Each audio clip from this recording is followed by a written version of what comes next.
Maadhimisho ya kimataifa ya wanawake kwa mkoa wa Tabora yatafanyika katika mji wa Nzega kwenye viwanja vya CCM Samora kuanzia tarehe 7 ya mwezi wa 3 mpaka tarehe 8 ya mwezi wa 3 yatakapohitimishwa. Leo asubuhi mkurugenzi wa mji wa Nzega ndugu Shomari Salim Mdolwa kakutana na kamati za maadhimisho hayo. Ukichukulia vitu simple, angalia kisie kugharimu. Kwa hiyo naomba kuasisitiza kuwa mtakachopanga ukichukulie kwa uzito wake wa hali ya juu. Maana yake kamati zote lazima zishiriki ipasavyo kwenye kila jambo ambalo wamepangiana. Kwa hiyo kuhusiana na facilitation ya vitu vinavyohitajika kwenye shughuli, hivyo vyote viko sawa. Sasa ni kuratibu tu.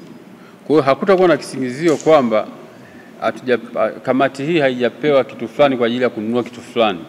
Mratibu wa maadhimisho hayo anaeleza matukio mbalimbali yatakayokuwepo katika maadhimisho hayo. Halmashauri ya mji wa Nzega inaungana na mataifa mengine kuadhimisha siku ya wanawake duniani. Kilele chake ambacho ni tarehe 8 mwezi wa 3 mwaka 2025. Kwa upande wa mkoa wa Tabora, maadhimisho kimkoa yanafanyika halmashauri ya mji Nzega. Maadhimisho haya tunayaanza leo tarehe 6 mwezi wa 3 mwaka 2025 kwa kuanza na makongamano mbalimbali yakiwemo maonesho ya vikundi vya ujasiriamali. Baada ya hapo tunatarajia kutakuwa na burudani mbalimbali na wananchi wote wameshirikishwa. Naitwa Fabian Kagoma, mhandisi ambaye nahusika na maandalizi ya ujenzi kwa ajili ya sherehe za wanawake duniani.